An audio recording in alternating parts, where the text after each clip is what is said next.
In St. Petersburg, Russia, in 1916, a rich ball is held to celebrate 300 years of the decision of the Romanov family.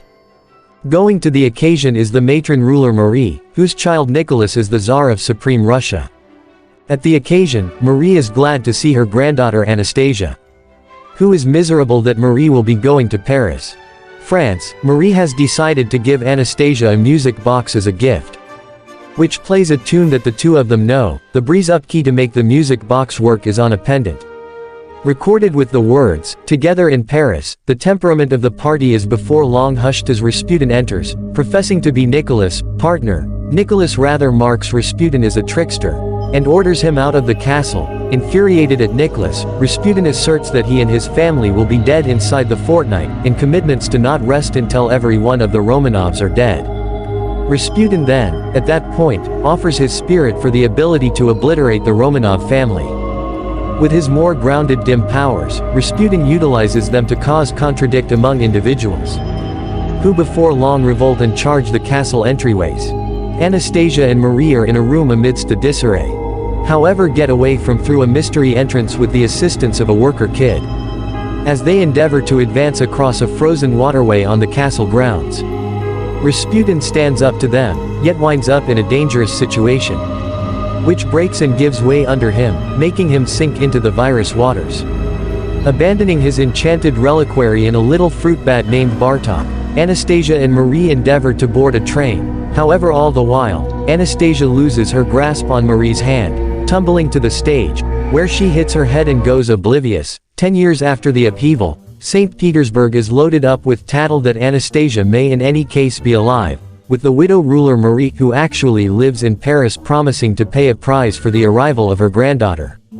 A conman in St. Petersburg named Dmitri and his right-hand Vlad are endeavoring to track down a lady to make look like Anastasia, in order to bilk Marie out of the prize. In the meantime, Anastasia has experienced childhood in a shelter, under the name of Anya.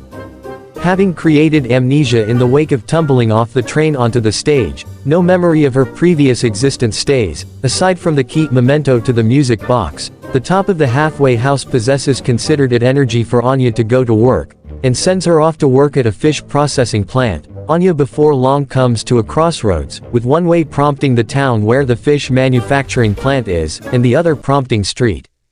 Petersburg. Uncertain what direction to head, Anya is shocked when a little pup shows up, and appears to lead her to St.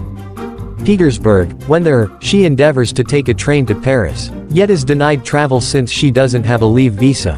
A lady who hears this advises Anya to see a man named Dmitri, who she claims can help her. Anya is educated that Dmitri can be found close to the now deserted imperial castle, and before long enters. When inside, she is overwhelmed by different recollections, as she enters the now dusty terrific assembly hall. Out of nowhere, a voice rings out, and Anya winds up eye to eye with Dmitri and Vlad.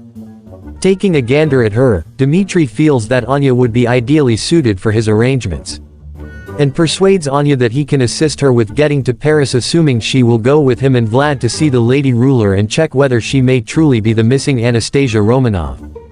Normally, Anya obliges the arrangement, having no information on who she truly is. Meanwhile, in a little alcove of the ballroom, Bartok has been hiding, and notices that Rasputin's reliquary has started to glow. As he lays a hand on it, it suddenly rockets the little bat into limbo, where Rasputin has been for 10 years.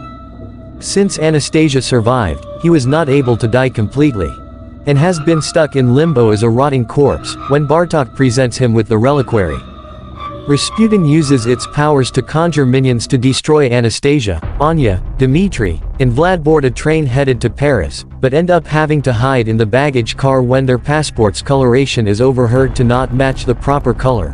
Rasputin's minions also intend to derail the train, but our group manages to escape before it plunges into a canyon, disappointing Rasputin, so he devises a more devious plan in mind.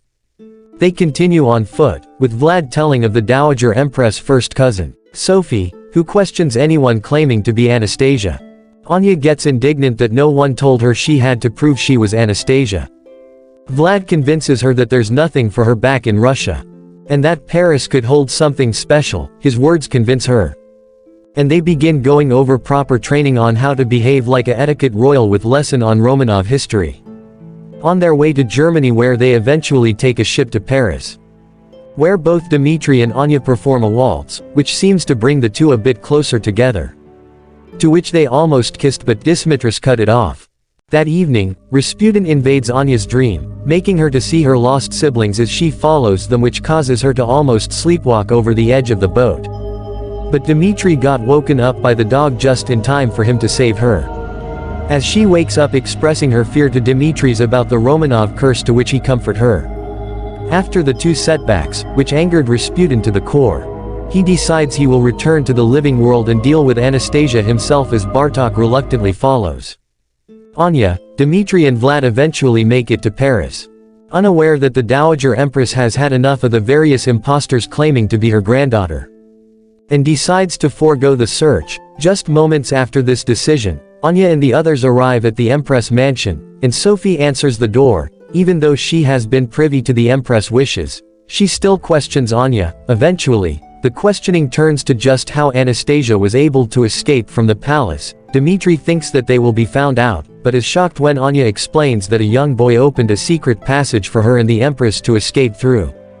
Sophie explains that Anya appears to have answered all the questions correctly, but explains about Marie's wishes to not see anyone else. Vlad insists that Marie meet Anya, and Sophie hints that Marie will be attending a performance of the Russian ballet that night. Sophie then takes the three of them shopping for new clothes. Later that evening, Dmitri takes Vlad aside, and explains that with the escape story that Anya told, he is sure that their intended impostor is the real Anastasia, telling Vlad that he was that boy in her story. However, their talk is interrupted as Anya arrives, and they go to their box in the opera hall. During the intermission, Dmitri and Anya go to the empress' private box, where Sophie allows Dmitri to meet with the empress. However, Marie explains that she's heard about Dmitri, and knows about his schemes to deceive her, to get the reward money, and Dmitri gets thrown out, having failed to see that the door to the box was partially open. And Anya heard the entire conversation. Dmitri tries to explain who she really is, but she storms off and heads back to their residence. Dmitri waits until Marie leaves the opera house, and then takes the place of her chauffeur, driving her to Anya's residence, and demanding Marie see her.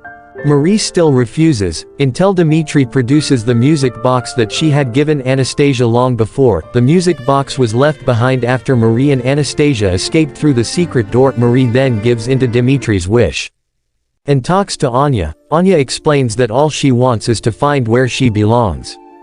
As they talk, Anya shows Marie the locket she has, and when Marie produces the music box, Anya's memory fully returns, and Marie is overjoyed that she has found her granddaughter again.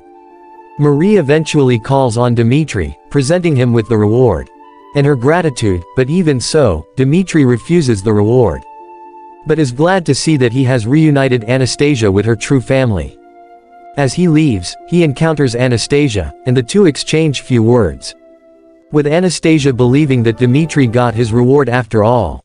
Later on that evening, Marie and Anastasia are in attendance at a social function in Paris, in which Anastasia will be revealed to those in attendance.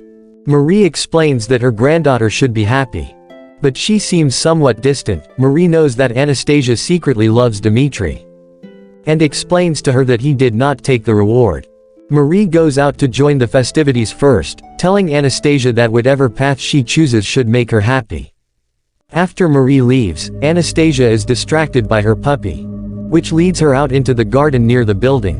As she makes her way to a nearby bridge, Rasputin emerges from the fog and attempts to kill her. However, Dmitri, having had second thoughts, returns to try and save Anastasia, just for him to get carried away to a horse statue, which comes alive as starts fighting against it, while Rasputin attempts to finish her off just for the small dog to bite him, to which he sends a minion on me, and it seems that Anya has fell into the river as Dmitri goes after just for to be sent back by the horse, but Anya later seen on the surface as it seemed that she faked her drop and tackle Rasputin to the floor, to which he pushed her away, but the dog hits the reliquary from his hands, and in the process, Anastasia manages to get hold of reliquary and destroys it, causing the mad monk to finally be destroyed. In the aftermath, Anastasia and Dmitri confess their feelings for the other, and kiss, with Anastasia choosing to forego her royal heritage for love, much to the delight of her grandmother, who declares it a perfect beginning for the two young lovers.